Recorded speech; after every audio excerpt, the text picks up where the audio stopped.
My name is Daniel Boyd Barrett. I am a concept director, which means I do a lot of trend forecasting and buy a lot of vintage and new samples of clothing for research purposes. Fabric and materials is super important when looking for vintage. Different eras use different fabrics and materials. So for example, if it's the 50s, you might look for rayon, or if it's 70s, 60s, you'll notice a bit more synthetic or polyester. You really just pay attention to the quality of the fabrics and how it feels and the tag.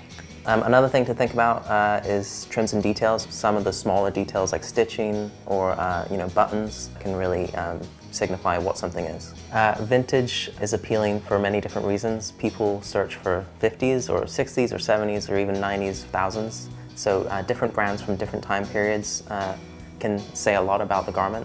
So if you're really into 90s stuff, maybe you want to look for Tommy or Polo or Chaps or something like that. Some people are denim heads. They'll pay attention to Levi's like it's their god, and so they'll look at the tags and the details and what kind of Levi's jean it might be, and some are worth hundreds and thousands of dollars, and some are just, your local $10 pair of jeans. I think the great thing about vintage is its general vintage appeal, so something that's really worn in and soft or washed out in color, discoloration, destruction, those sorts of things is really what actually makes something feel special. Once in a while, you might not be looking for something, but something will catch your eye immediately, and it might not be something you wear, but it's something you've never really seen before, and those are generally the things that are really, really special, and that could actually potentially be pretty collectible. Graphic t-shirts is another huge part of vintage, just like denim is.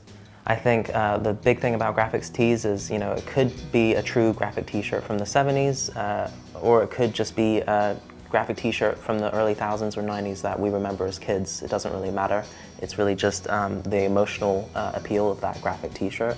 A lot of people think that you gotta find some super crazy valuable like 70s Sex Pistols t-shirt, but I say go for the Lamb of God early 2000s t-shirt, and you'll find people are searching for this shit, and people will spend money on these t-shirts. Generally speaking, there is no true science to thrifting.